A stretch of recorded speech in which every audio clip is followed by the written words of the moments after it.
Ser podcast.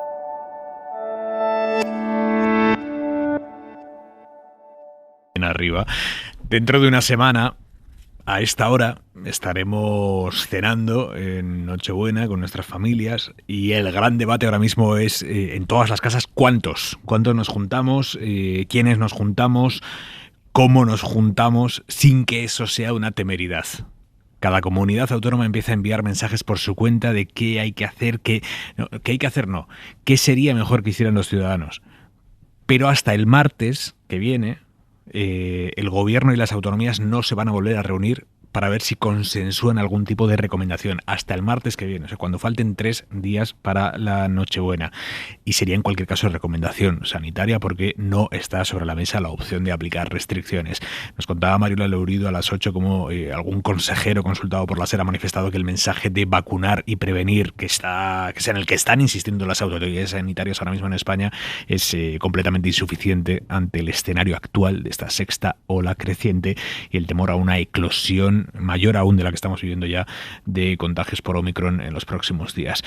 En Madrid, por ejemplo, el 60% de los casos que se detectan ya son de Omicron. Isabel Díaz Ayuso, que lleva semanas diciendo que no hay motivos para cancelar cenas de Navidad ni reuniones colectivas, hoy ya ha modulado claramente su mensaje. No vamos a tener libertad, desde luego, si no tenemos salud.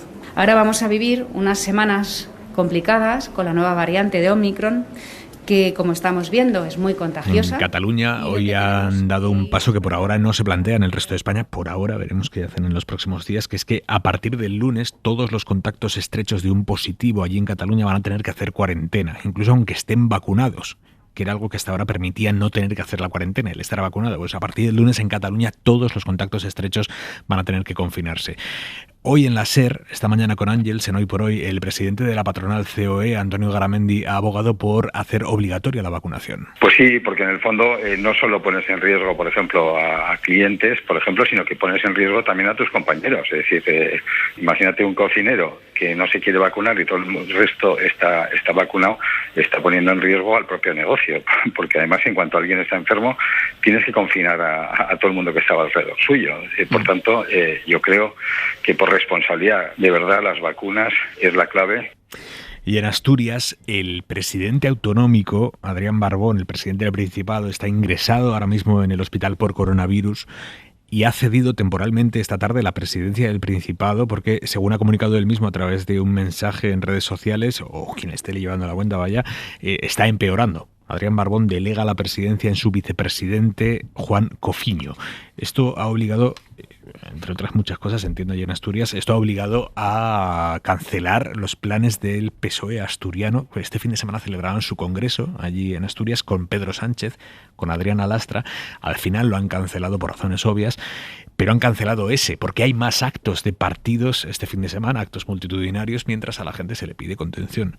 Inma Carretero, buenas noches. ¿Qué tal? Buenas noches. El caso de Asturias ha expresado con mucha claridad la contradicción, porque el propio gobierno del Principado que preside Adrián Barbón publicó la semana pasada un acuerdo en el Boletín Oficial para recomendar que las actividades se organicen online. Y a pesar del aumento de la incidencia y de las críticas, el PSOE ha insistido hasta el final, hasta hoy, en la presencialidad.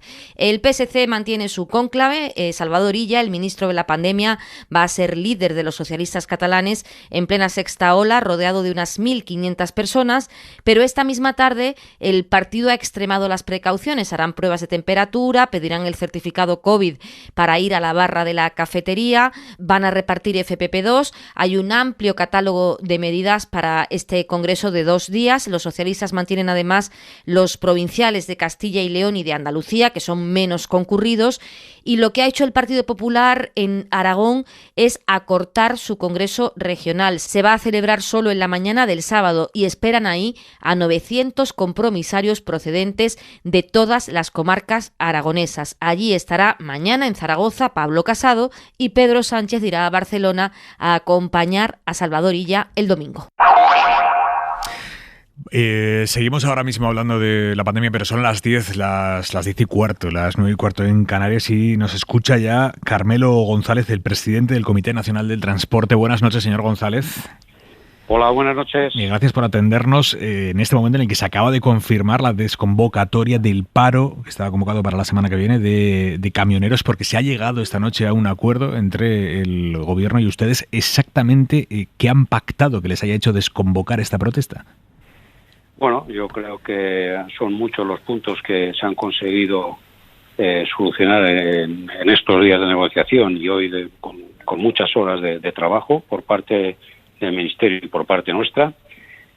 Aspectos como la prohibición de carga y descarga, el ajuste del combustible, ya regulado anteriormente, pero como existía el pacto en contrario no se aplicaba, con lo cual es otro beneficio.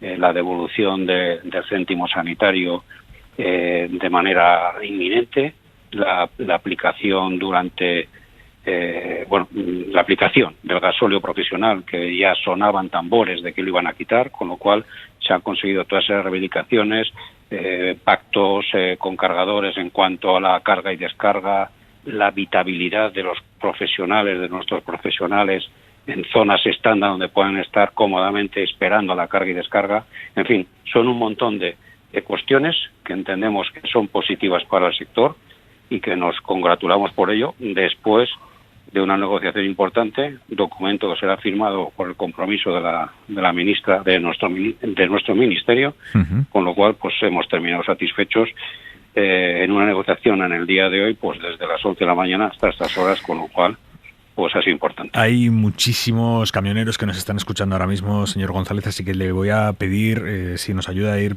punto por punto, porque lo que nos ha explicado que se ha pactado son muchas cosas importantes para estos profesionales, empezando por la prohibición de que el conductor participe en las operaciones de carga y descarga. O sea, a partir de ahora ya el cliente, digamos, no va a poder darle una carretilla al conductor y decirle, ahora lo cargas tú el camión. Eso queda prohibido. Correcto. Esto queda prohibido. Hay una serie de excepciones en este aspecto, cuestiones como la paquetería, las cisternas, portavehículos.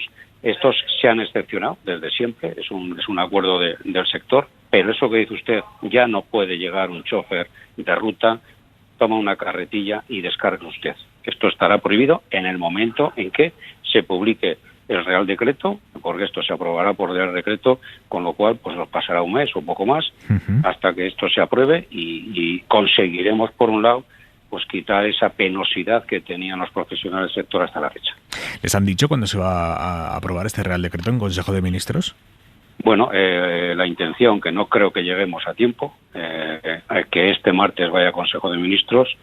Casualmente en estos momentos están haciendo 2 consejos de ministros a la semana. No, el viernes no puede ser, con lo cual confiemos que si no llega este martes, al siguiente martes esté en Consejo de Ministros y a partir de ahí, pues lo que tarde la tramitación de este Real Decreto, que normalmente viene siendo un mes. Vale, a partir de aquí, se ha conseguido también reducir a la mitad los tiempos de espera a partir de los cuales el transportista tiene derecho a una indemnización.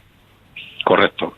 Ahora mismo estaban en 2 horas y se pasa a 1 hora, a partir de la cual ya el transportista o las empresas de transporte podemos solicitar la indemnización por ese concepto. Regulándose y haciéndose un compromiso del estudio de esas paralizaciones que tenemos, 4 o 5 horas de media que podemos tener en los centros de descarga, de manera que se minore realmente ese número de horas y así pues podamos tener mayor productividad o el profesional del camión pues descanse o haga otras tareas. Cuando dice que han conseguido pactar el trato que se les va a dispensar a los conductores en los centros de carga y descarga, ¿a qué se refieren?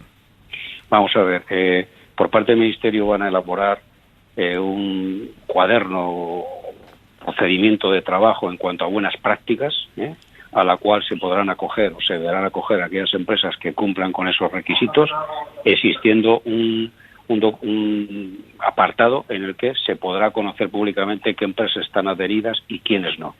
Además de esto, un estándar de centros o de lugares donde los profesionales pueden estar descansando en esos tiempos de espera para carga o descarga, con lo cual se crearán unos estándares en un tiempo, pues evidentemente son operaciones que tendrán que hacer los clientes y organizar sus instalaciones de manera que se cumplan con estos requisitos que va a sacar el Ministerio y que publicará pues próximamente. Sobre las zonas de descanso, que era otra reivindicación de ustedes, el hecho de que hubiera zonas de descanso seguras y demás, ¿sobre esto han conseguido algo?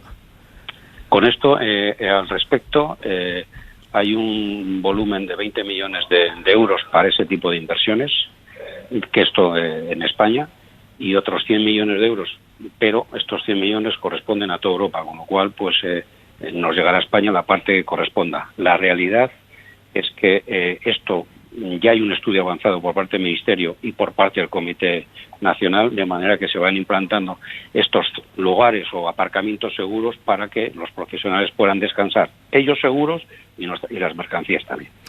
El gobierno trabaja con la idea de implantar algún tipo de peaje o de pago por el uso de autovías. ¿A ustedes esto se han comprometido de alguna manera de que no les repercuta o de que sea de alguna forma específica para ustedes? Bueno, el compromiso es que no habrá ninguna implantación de este tipo de costes al sector sin previo acuerdo con el Comité Nacional.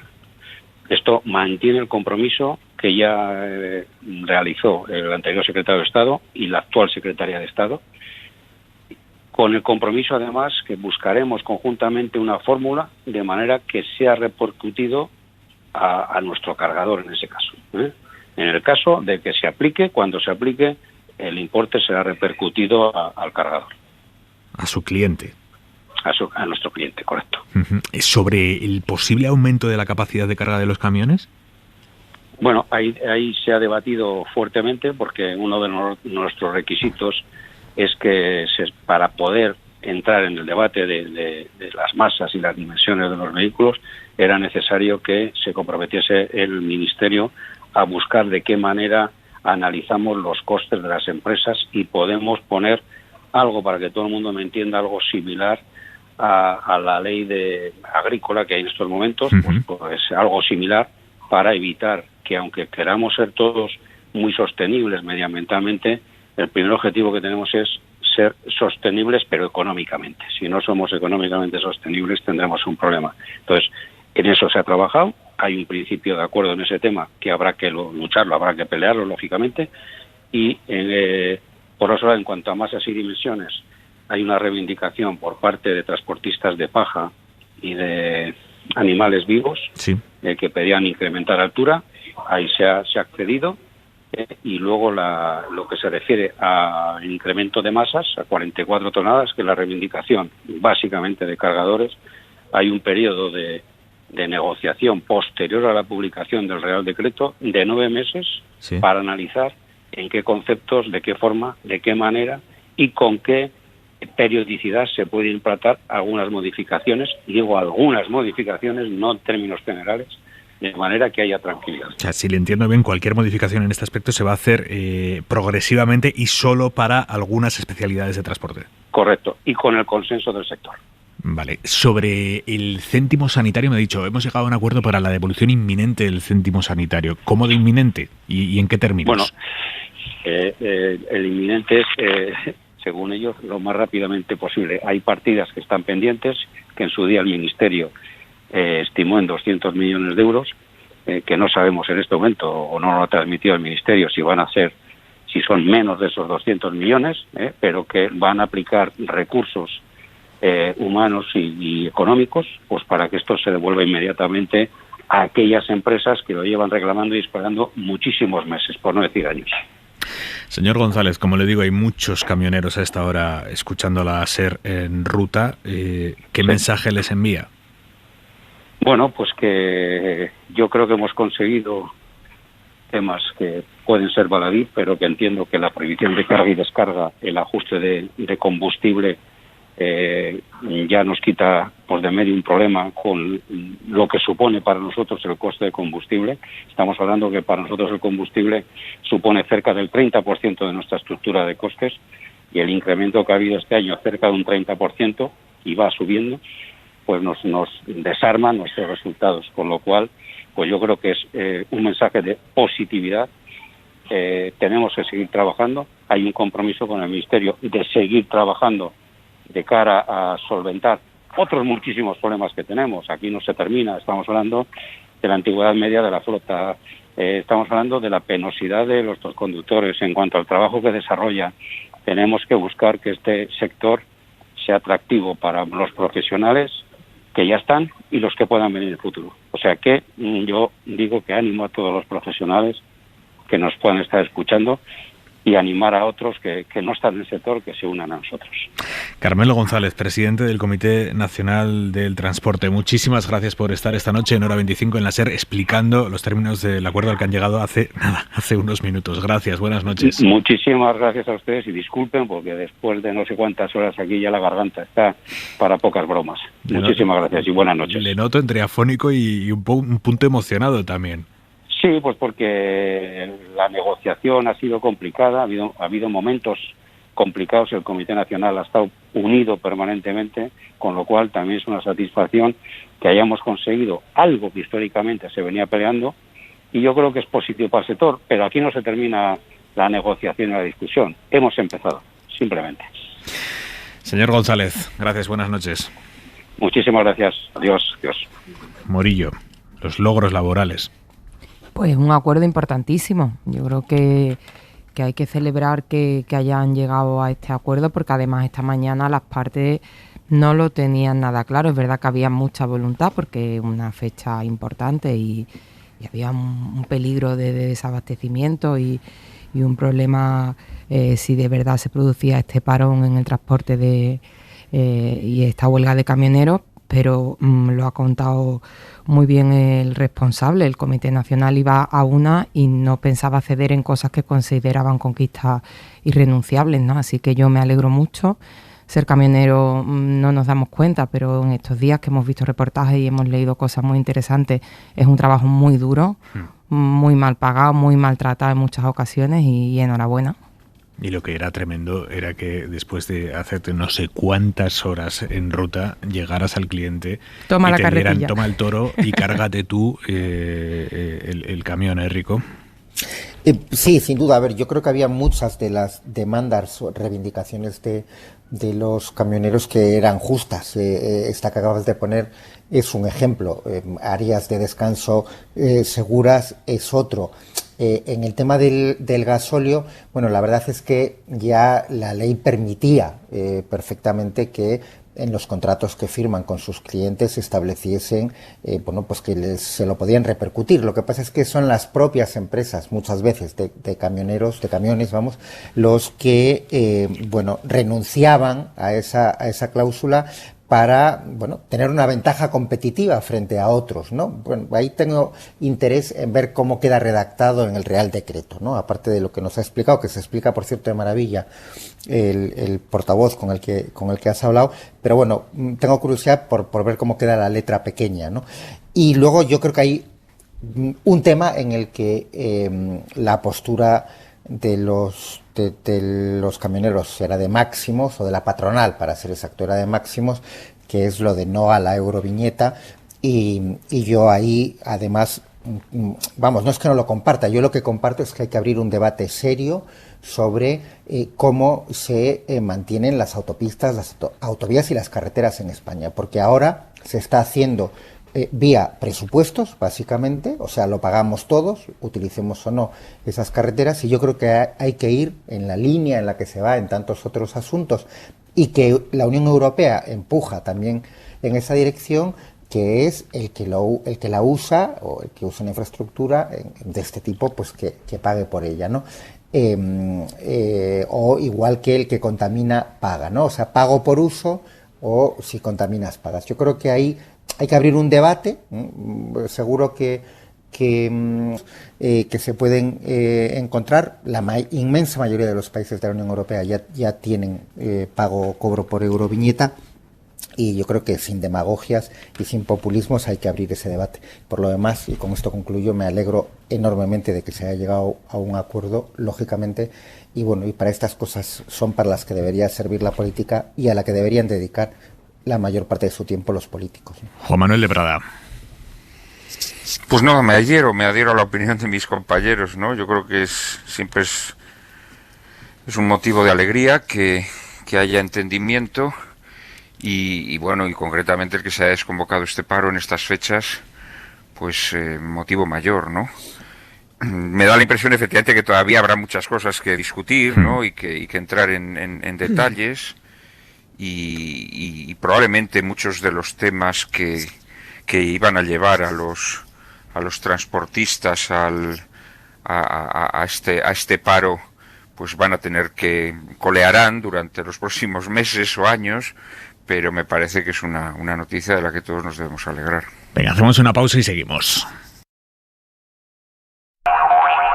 11 menos 25 de la noche, 10 menos 25 en Canarias, noche de radio en directo con la noticia pasando aquí en los micrófonos de la SER. El gobierno y los camioneros han llegado esta noche a un acuerdo para desconvocar las protestas que empezaban el lunes y que amenazaban con colapsar la distribución por carretera en víspera de Navidades. Raquel Sánchez, ministra de Transportes, buenas noches. Buenas noches. Ministra, ¿cuándo se va a aprobar el Real Decreto con todos los cambios que han pactado con los camioneros? ¿Llegan para el Consejo de Ministros del martes? Bueno, la verdad es que nuestra intención es llevarlo lo antes posible. Si no nos da tiempo al martes, cuanto menos sí que vamos a tomar en consideración en el Consejo de Ministros los acuerdos a los que hemos llegado. Por lo tanto, quizá el texto en sí normativo no da tiempo a tenerlo preparado, pero sí que desde luego se dará cuenta en el Consejo de Ministros del contenido de todas estas medidas que se han negociado durante muchos días, semanas, y que después de todo pues nos han permitido llegar a un acuerdo que yo creo que podemos calificar de histórico y estratégico también para un sector que es esencial para nuestro país. ¿Cuáles son las claves para usted de este acuerdo? Bueno, yo creo que sobre todo reconocer y valorar ese trabajo de interlocución fluida y constante que hemos tenido con el Departamento de Mercancías, que de hecho ya habíamos empezado a trabajar con ellos en un plan de sostenibilidad del transporte de mercancías por carretera y un conjunto de medidas que se pretendían implementar en ese plan Impulsa, y a partir de esta negociación pues yo creo que hemos dado un espaldarazo y un acelerón, si se me permite la expresión, a todas esas medidas, que algunas son de carácter más estructural, otras son más de carácter coyuntural, pero que desde luego ayudan a dignificar el trabajo que hacen los transportistas, los camioneros, y a corregir ciertas asimetrías que existían en la relación entre los transportistas, los camioneros y otros actores del sector, como pueden ser los cargadores. Sí que es cierto que había una relación quizá de poder que imponía a los transportistas y a los camioneros pues situaciones de desventaja y que desde luego les perjudicaban, ¿no? Y por lo tanto yo creo que corregimos esas situaciones y que ayudamos a mejorar otras condiciones para el desempeño de su trabajo en el día a día, ¿no? Las mejoras de las áreas de servicio, entre otras, ¿no? Hay una serie de medidas, 20 medidas en total, y yo creo que entramos en todas y cada una de las materias que nos habían planteado y las resolvemos, que es lo más importante. Lo de la prohibición de que el conductor, el camionero, participe en las operaciones de carga y descarga, la prohibición de que el cliente le pueda decir al camionero carga este camión o descarga este camión con este producto que te doy yo, esto es una reivindicación histórica del sector. Pero yo a ustedes les había escuchado hace unas semanas decir que esto no se podía regular, que era un pacto entre privados y que ahí no se podían meter. ¿Qué ha cambiado?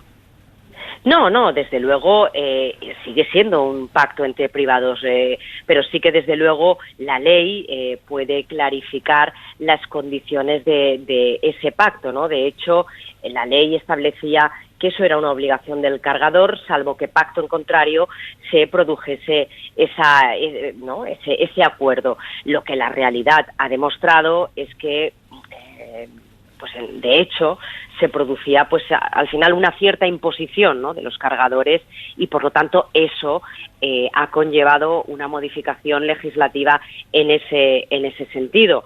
Por lo tanto, también ha habido que hacer un trabajo muy intenso con con otros ministerios implicados, a los cuales yo también quiero reconocer el esfuerzo por llegar a un buen acuerdo, pero nosotros siempre hemos tenido encima de la mesa cuestiones como estas que se planteaban, a las que tampoco nos hemos cerrado nunca totalmente, pero que, bueno, pues este periodo de negociación pues ha servido también para poder concretarlas, pero yo creo que lo más importante es que hemos sido capaces de articular las medidas para corregir esta situación. Por concretar, ministra, porque, insisto, hay muchos camioneros escuchándonos a esta hora. Una vez que se apruebe el Real Decreto, ya nunca más un proveedor va a poder decirle al camionero, esto lo cargas tú. Eso ya queda absolutamente prohibido en todos los casos.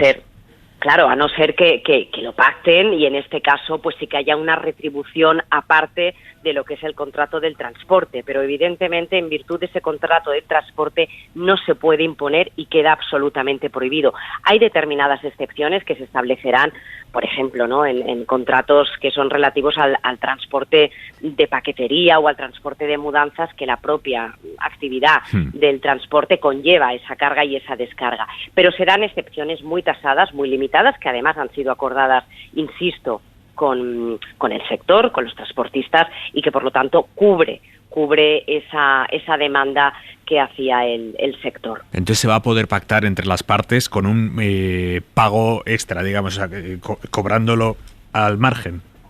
Claro, o sea, nosotros no podemos al final acabar de eliminar, ¿no?, esa libertad de pacto. Lo que pasa que evidentemente eso tiene que ser en unas condiciones que no reproduzcan esa situación de abuso y de desigualdad. Por lo tanto, lo que nosotros eliminamos es esa posibilidad de que haya salvo pacto en contrario que se incluya dentro del contrato del transporte. Vale. Y eso, pues en esos términos, insisto, es como se redactará, pero en cualquier caso que satisfaga, como decía, las demandas y la reivindicación justa que entendemos por otra parte de los camioneros. Nos acaba de decir Carmelo González, el presidente del Comité Nacional del Transporte, que ustedes, gobierno, se han comprometido con ellos a que a los camioneros, no se les va a aplicar el pago por el uso de las autovías sin negociarlo antes con ellos.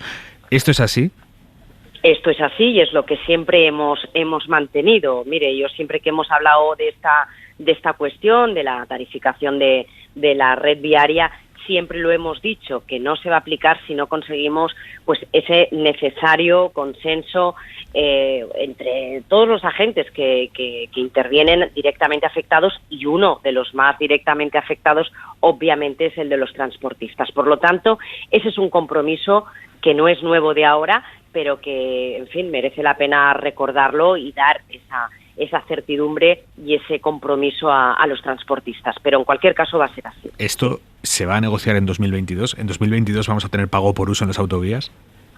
Bueno, lo que nosotros queremos hacer es presentar las líneas generales del modelo, de la propuesta, dijéramos. Y a partir de ahí lo que nosotros tenemos que hacer y a lo que nos hemos comprometido es a iniciar ese diálogo leal, transparente y responsable, no solo con el sector del transporte, con los camioneros, sino también con todos los agentes políticos, territoriales, sociales que intervienen, ¿no? También ahí hay que hacer un debate con las comunidades autónomas, hay que plantear un modelo que resuelva también situaciones que son muy diferentes en los entornos urbanos, metropolitanos o en las zonas rurales, y por lo tanto es necesario que, si bien podamos anunciar o plantear un modelo inicial, ese sea un punto de partida, una base para que podamos trabajar en ese consenso que será necesario. Ministra, ¿se ha evitado un lío gordo en los próximos 20, 21, 22 en el transporte por carreteras? Quiero decir, o los clientes habían hecho ya acopio de mercancías. No iba a ser para tanto esta huelga.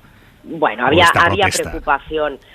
preocupación, obviamente. Nosotros durante todos estos días pues recibíamos muchas consultas, muchas llamadas, se nos transmitía obviamente mucha preocupación, y es lógico, los ciudadanos y ciudadanas pues en fin también tenían esa sensación de incertidumbre que en unas fechas como estas, como las Navidades, pues yo creo que todavía no agravan, ¿no?, esa sensación de inseguridad.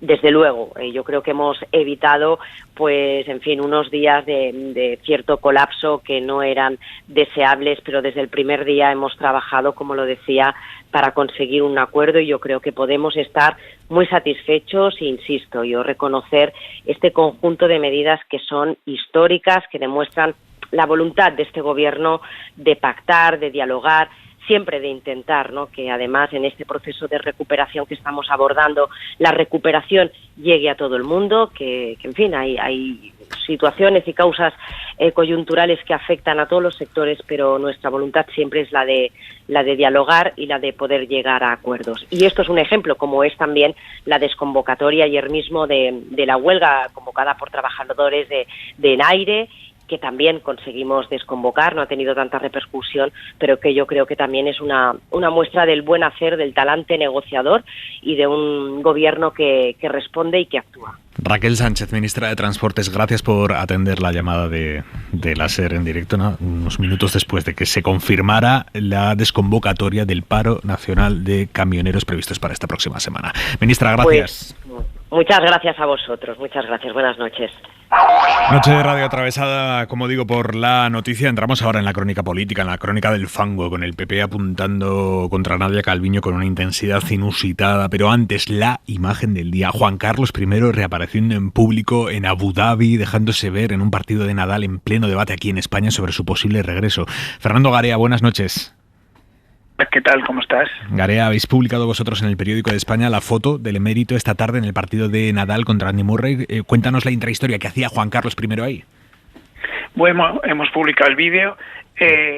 Él ya había estado en algún acto deportivo en Abu Dhabi, pero es verdad que hacía meses que no se le veía. Y yo creo que el interés de la noticia, normalmente las noticias tienen interés en sí mismas, pero también por el contexto.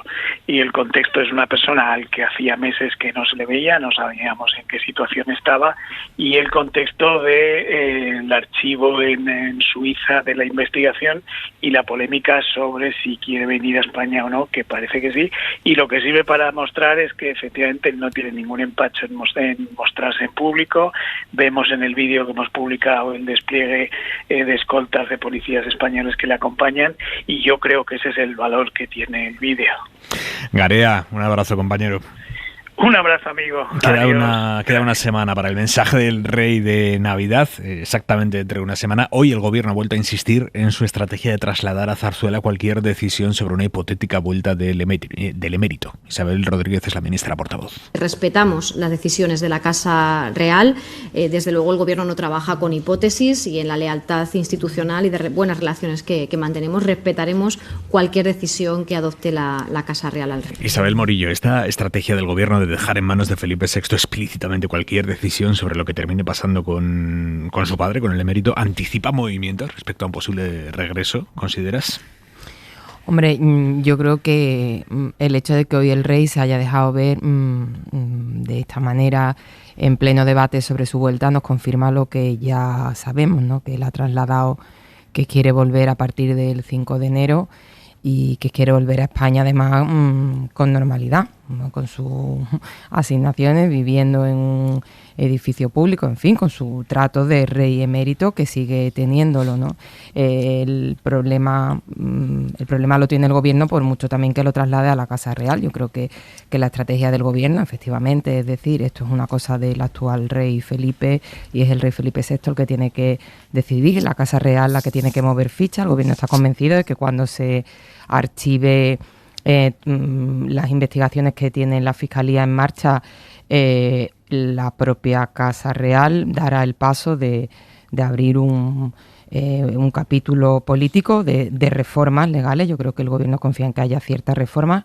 De hecho, el presidente del gobierno, Pedro Sánchez, no hace ni 20 horas que dijo que si el rey vuelve, desde luego tiene que dar explicaciones, y en esa línea se viene manifestando públicamente en los últimos tiempos, ¿no?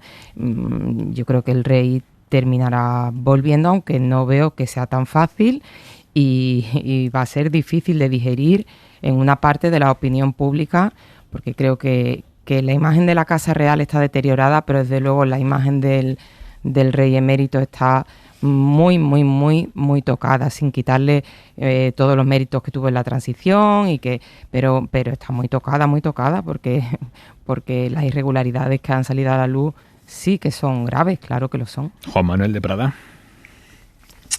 Lo que ocurre es que esa afirmación que se hace desde el gobierno de que se va a respetar lo que decida la Casa Real y que ellos que no van a entrar en esto, a mí me parece algo absurdo. ¿Cómo no un gobierno no va a entrar en esta cuestión? Indudablemente tendrá que discutirla con la Casa Real, tendrán que tomar una decisión conjunta, entre otras razones porque el regreso de de Juan Carlos I tendrá unas repercusiones políticas que el gobierno tendrá que afrontar, ¿no? Y evidentemente si vuelve, pues cuando tenga que explicarse, porque no sé, puede ser una vuelta de incógnito, pero lo normal es que sea una vuelta en donde antes o después pues tenga que explicarse, tenga que hablar, y todo eso se tendrá que pactar, ¿no? Entonces yo creo que decir que el gobierno nada tiene que decir y que esto es una cuestión que compete a la Casa Real y que será la Casa Real la que tome una decisión, a mí me parece bastante absurdo. Lo que parece evidente es que efectivamente Juan Carlos quiere volver. Esto yo creo que la elección... ¿Crees que hay un mensaje en la reaparición pública esta tarde, cuando aquí en España está más al pil que nunca ese debate? Hombre, sí, porque es un partido irrelevante, como sabes. El torneo de Abu Dhabi es un torneo de exhibición.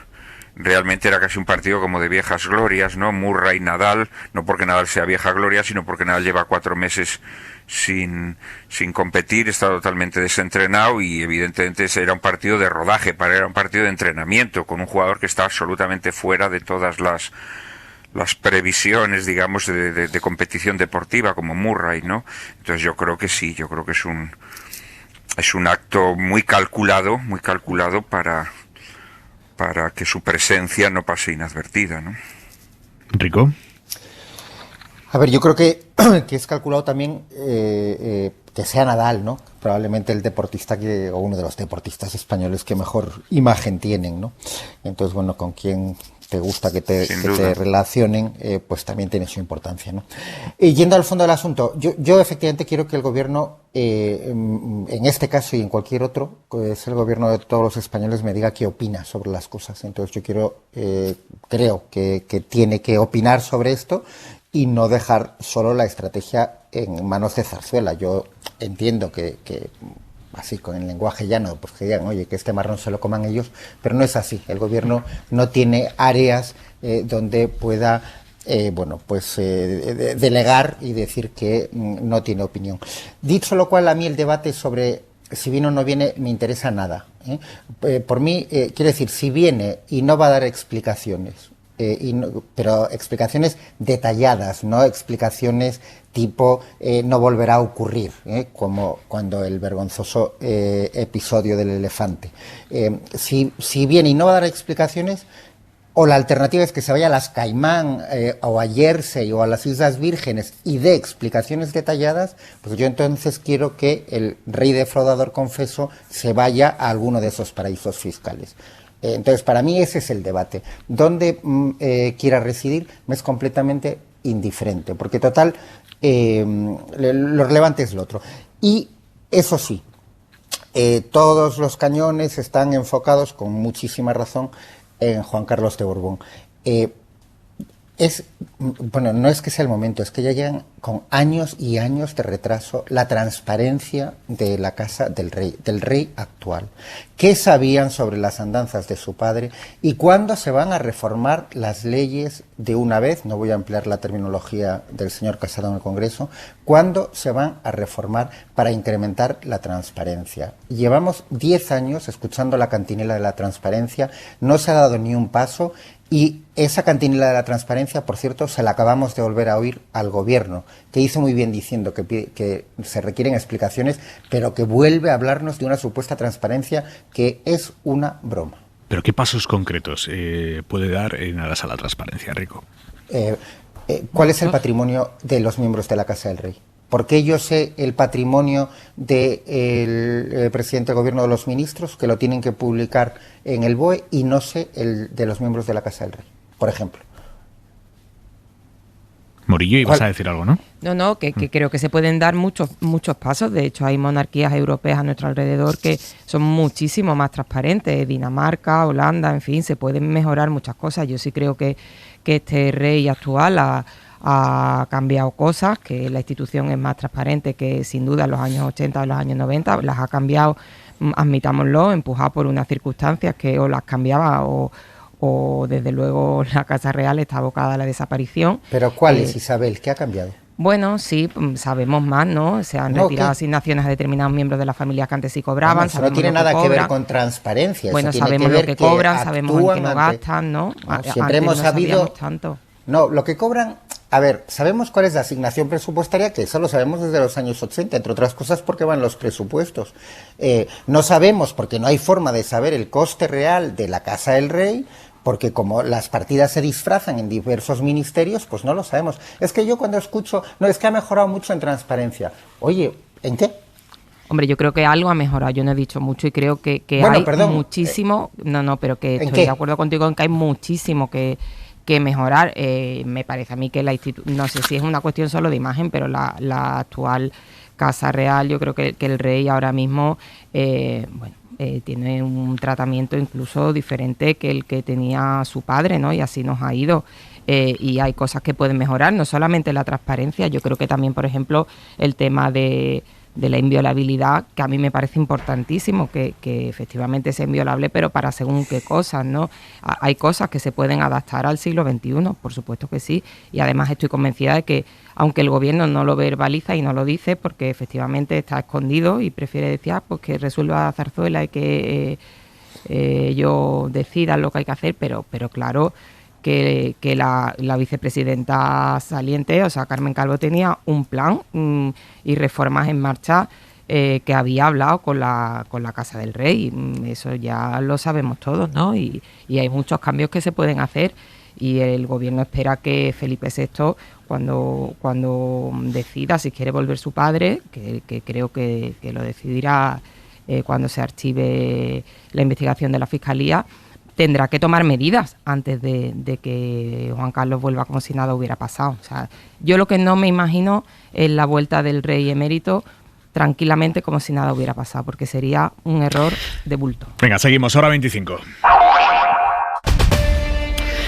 Dentro de la semana para olvidar que ha sido esta en la política española, con durísimos ataques personales cruzados, el PP ha encontrado su nueva diana política, o ha fijado su nueva diana política en la vicepresidenta económica Nadia Calviño. Todo empezó el miércoles en la sesión de control al gobierno.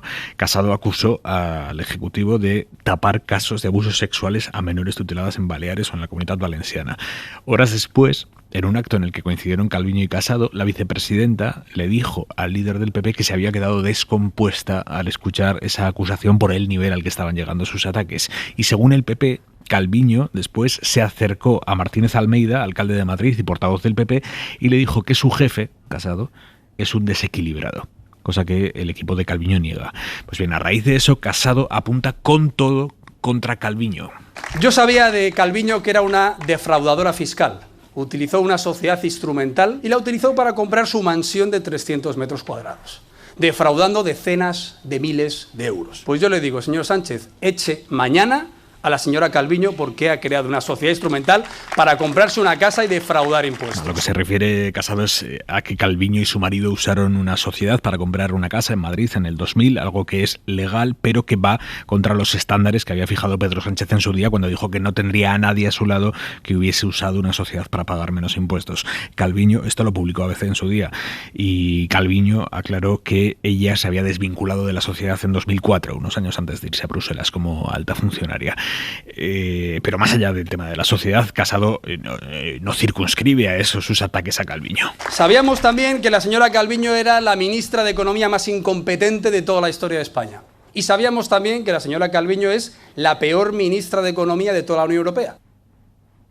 Es el nuevo demonio, según Casado, que ha puesto a trabajar a todo el PP contra la vicepresidenta económica, hasta el punto de que han registrado hoy 100 preguntas parlamentarias dirigidas a Calviño, algunas que no tienen nada que ver con el negociado de Calviño, pero la directriz es que a por ello. Con lo que sea, con preguntas que no tienen nada que ver.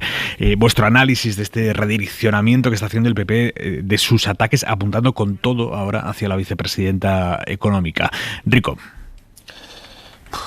Es que es cansino, ¿no?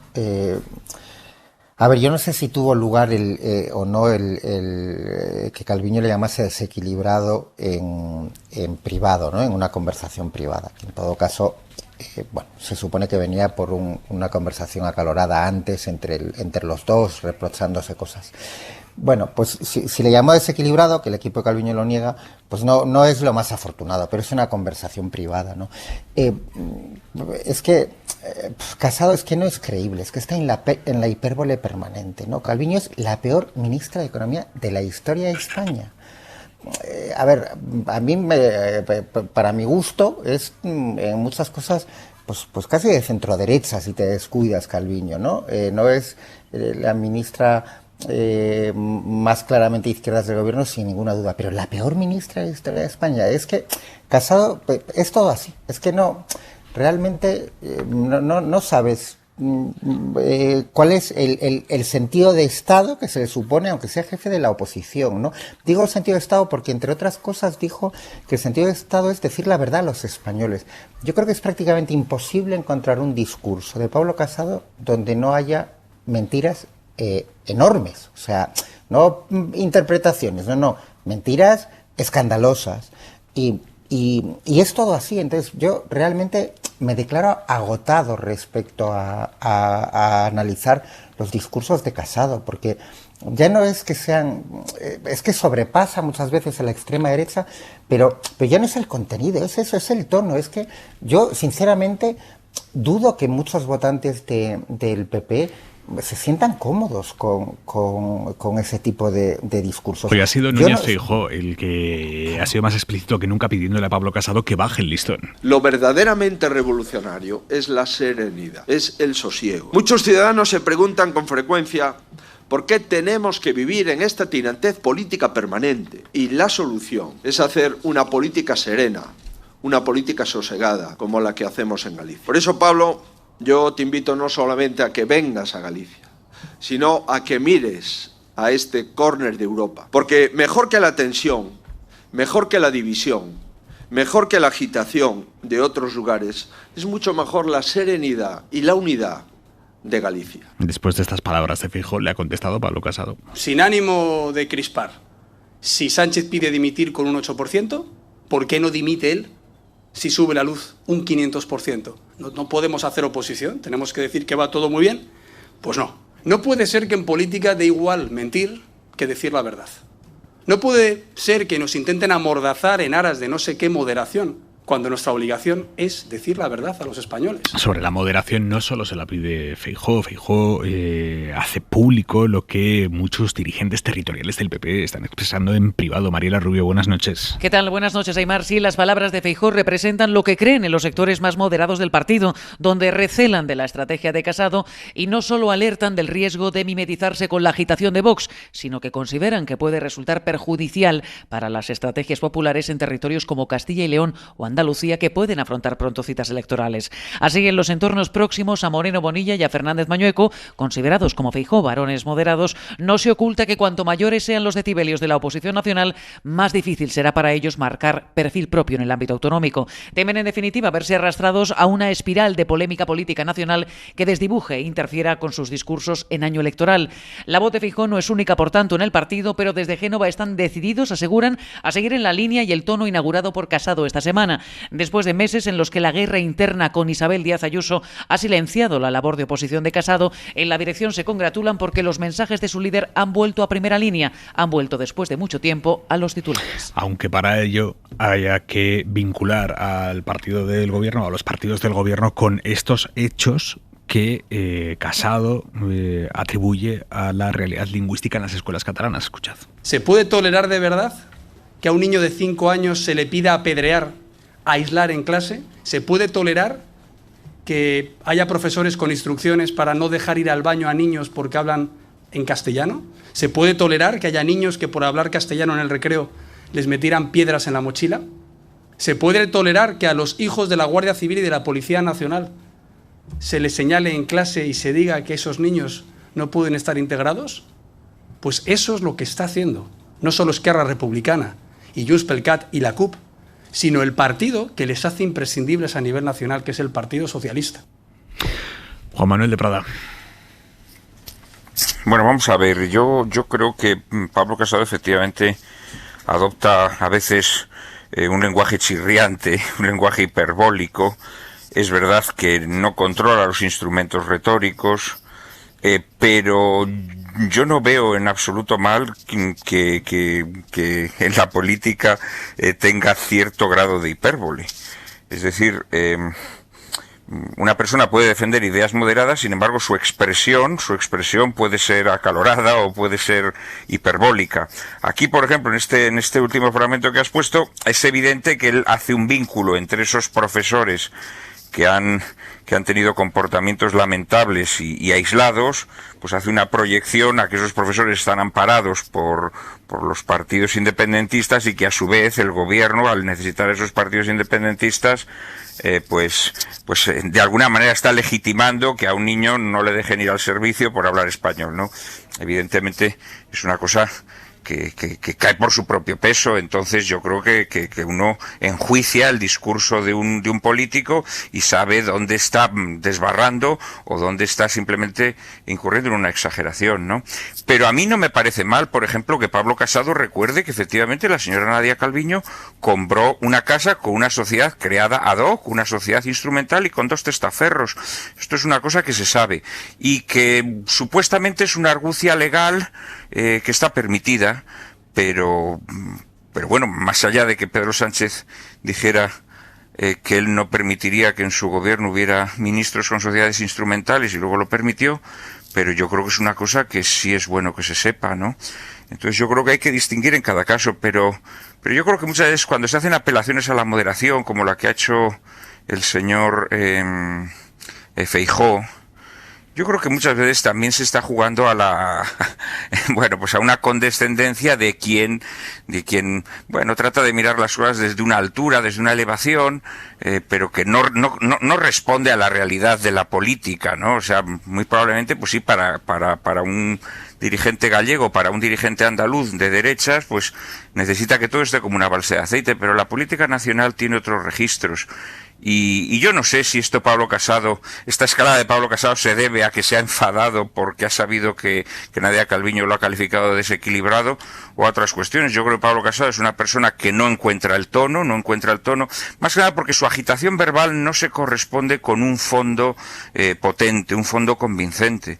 En ese sentido, sí estoy de acuerdo con algunas de las observaciones que ha hecho Rico, pero a mí en concreto, por ejemplo, que haya recordado los apaños inmobiliarios de la ministra Calviño no me parece en modo alguno mal. Morillo.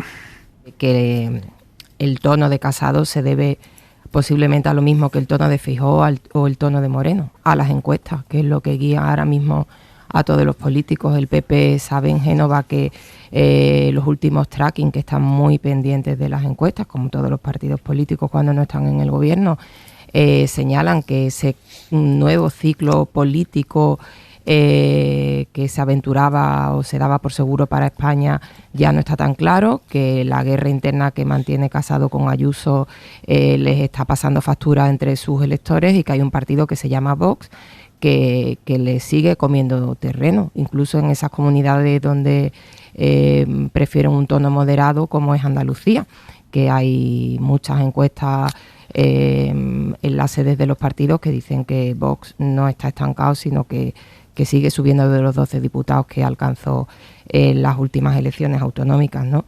Yo creo que efectivamente Casado radicaliza su tono porque han pensado ahora que eso les da rédito. El problema es la falta de coherencia. Un día Casado el moderado, otro día Casado el radical, ya llega un punto que pierde credibilidad. Y hombre, entiendo y comparto con Juan Manuel que a Nadia Calviño se le puede criticar y criticar con dureza y sacar y afear todos los apaños que hiciera para comprarse su casa, pero claro, decir que es la peor ministra de la historia, una ministra que ha sido respaldada por todos los homólogos europeos, por todos los ministros de Economía y Finanzas de la Unión Europea para que se convierta en candidata a presidir el Comité Monetario y Financiero Internacional. Hombre, pues algo falla, ¿no? O sea, yo creo que la hipérbole cuando no tiene fondo empieza a rozar el ridículo, ¿no? Tienes toda la razón, Isabel. Si es que ahí está la cuestión. Vamos a ver, la hipérbole es un recurso retórico que actúa sobre la realidad y la descoyunta. pero tiene que haber una base de realidad. Entonces yo creo que decir de una persona que es la peor ministro de la historia, pues sí, efectivamente es una hipérbole grotesca porque le falta este sustento de realidad. Yo creo que el problema de Pablo Casado, lo has dicho también y creo que has estado muy acertada, es que no ha encontrado su tono. Y como no ha encontrado su tono, pues sus pronunciamientos, pues unas veces son pálidos, son inanes, otras veces por el contrario son chirriantes, son excesivos, porque no ha encontrado su tono. También entiendo que es un tono difícil, porque el Partido Popular a lo mejor requiere un tono muy moderado, pues eso, para Galicia, pero requiere un tono muy pendenciero, pues para Madrid. Bueno. Pero un líder se define por la capacidad de tener un discurso propio, ¿no?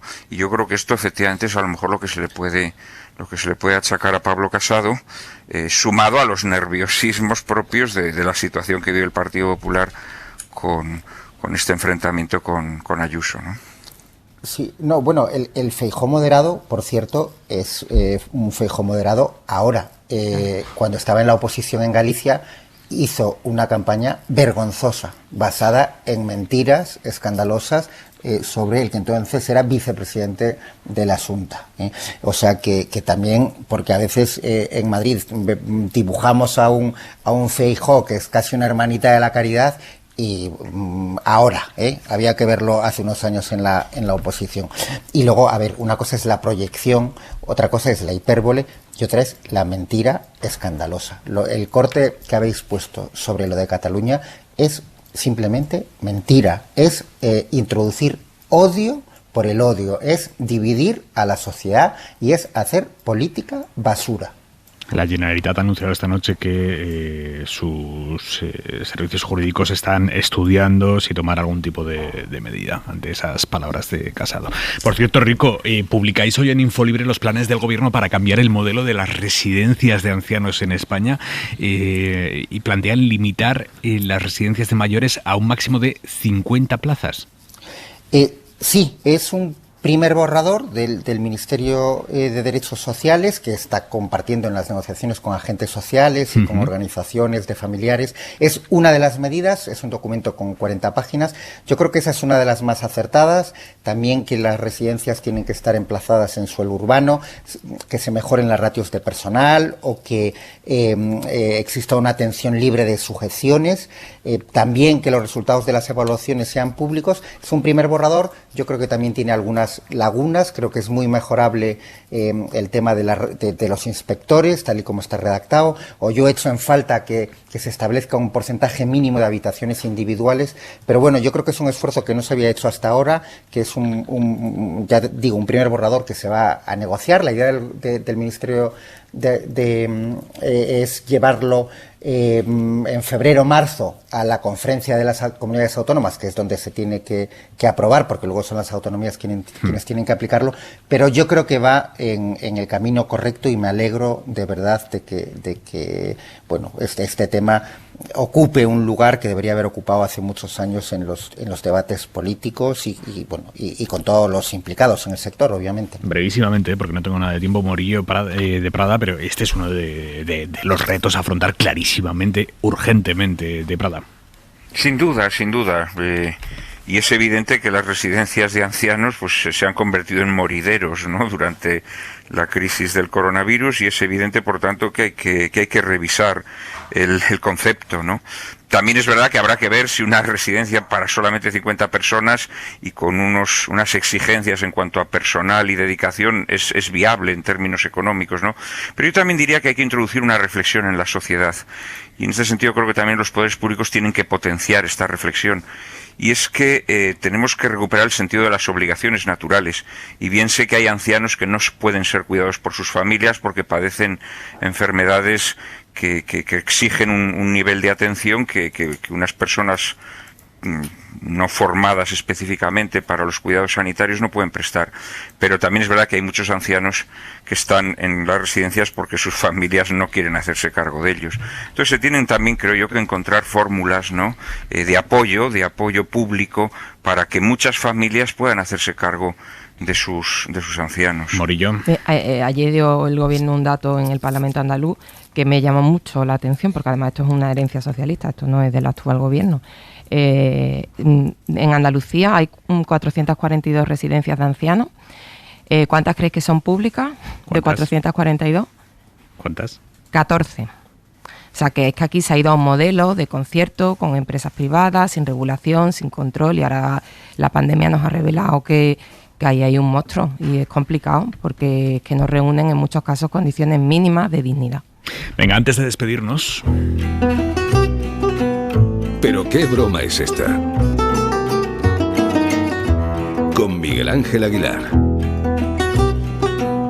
Miguel Ángel Aguilar, buenas noches. Muy buenas noches, Aymar. Ha muerto esta semana el periodista que hizo la pregunta que derribó el muro de Berlín. Efectivamente, es un periodista italiano, Riccardo Herman, que trabajaba para la agencia de prensa italiana, ANSA, y que hace el 9 de noviembre, hace en la sede del partido, del Comité Central del Partido Comunista de la República Democrática Alemana, llena de periodistas, y este pregunta, oye, ¿y cuándo, en qué momento se va a facilitar el tránsito de un país a otro, de una Alemania a la otra? Y entonces dijo el tipo el que contestaba, Saborsky, dijo, hasta donde yo sé, de inmediato. Y entonces se disparó, o sea, la gente se fue a cruzar, claro. Se armaron unas avalanchas enormes y hubo un policía de estos de Alemania del Este que levantó la barrera y se acabó el muro. Pero esto nos marca que la historia la fijan las preguntas que se hacen. Exactamente, eso es lo que me trajo el pensamiento ese, decir que claro, hay a veces que la pregunta que la hace muchas veces el periodista menos documentado, el más indeseable, pero hace la pregunta desencadenante. Entonces me he acordado de otra pregunta desencadenante que hizo aquí en España, hizo Mariano Guindal, periodista que luego ha sido muy importante, muy competente en economía. Y un viernes 18 de febrero de 1983, le preguntó a Boyer por qué estaba pasando con Rumasa. Sí. Bueno, pues esto desencadenó que 5 días después, el 23 de febrero del 83, se expropiara Rumasa. Pero fue exactamente... ¿Por qué? Porque Boyer perdió los nervios y a partir de esa pregunta en ese momento se disparó.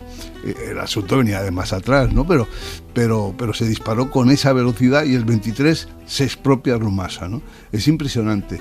Entonces, eso me lleva también a recuperar algo de mi pasado, mis estudios de ciencias físicas, que sabes que yo me licencié brillantemente en la Facultad de Ciencias de la Complutense. Entonces, el principio de indeterminación de Heisenberg, y lo que Heisenberg decía, y es, no conocemos la realidad, solamente la realidad sometida a nuestro modo de interrogarla. Por eso es tan importante el modo de interrogar la realidad, y por eso los periodistas ahí tenemos una grandísima responsabilidad. Porque, bueno, si no se la interroga convenientemente y descaradamente y tal, pues resulta que no te enteras de lo que hay ahí debajo, ¿no? Y la forma de interrogar es absolutamente determinante. Seguiremos interrogando lo mejor que podamos y sepamos. Miguel Ángel, gracias. Muchas gracias, Aymar. ¿Pero qué broma es esta? Con Miguel Ángel Aguilar.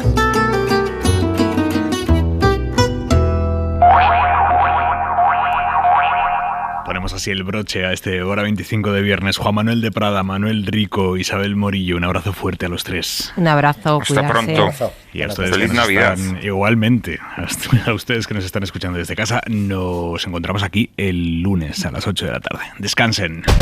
Suscríbete a Hora 25. Todos los episodios y contenidos adicionales en la app de Cadena SER y en nuestros canales de Apple Podcast, Spotify, iVoox, Google Podcast y YouTube. Escúchanos en directo en la SER de lunes a viernes a las 8 de la tarde. Cadena SER. La radio.